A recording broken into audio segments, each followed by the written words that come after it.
Welcome to our channel. Today we how to backup with GTM templates and variables, detailed guide step by step clearly. To begin backing up your Google Tag Manager configurations with templates and variables, log into your Google Tag Manager account. Select the container you want to work with. Navigate to the Templates section on the left-hand menu. Identify the templates you wish to back up. Click on each template to open its details. Use the export option to download the template JSON file. Next, move to the Variables section in the left-hand menu.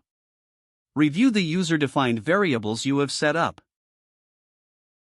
Click on each variable to view its configurations. Again, use the export option to save the variable JSON file. Now, ensure you have a designated folder on your computer for these backup files. Create a new folder and name it accordingly, like GTM Backups.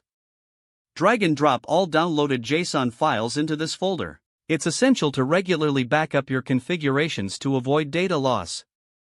Consider setting a reminder to perform backups every few months. Once you complete your backup, you can document any additional notes on changes made in the container. This practice helps maintain an organized system for your GTM setup. When you need to restore from a backup, simply import the JSON files back into the GTM container. Remember to regularly check for updates in GTM templates and variables.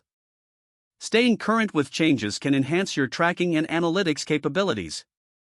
If the page does not load, refresh the browser or try again in a private or incognito window. Make sure you are using the correct email address, then retype it carefully to avoid small typos. If your password is not accepted, use the reset option and create a new strong password you can remember.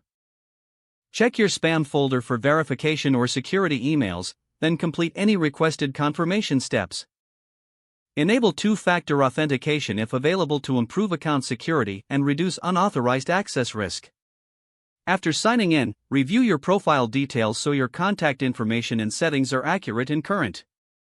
If you see an error message, note it down and try again after restarting your device and internet connection. Log out when you finish, especially on shared devices, to keep your account and payment information secure. If the page does not load, refresh the browser or try again in a private or incognito window. Don't forget to like this video and subscribe to our channel for more step-by-step tech guides.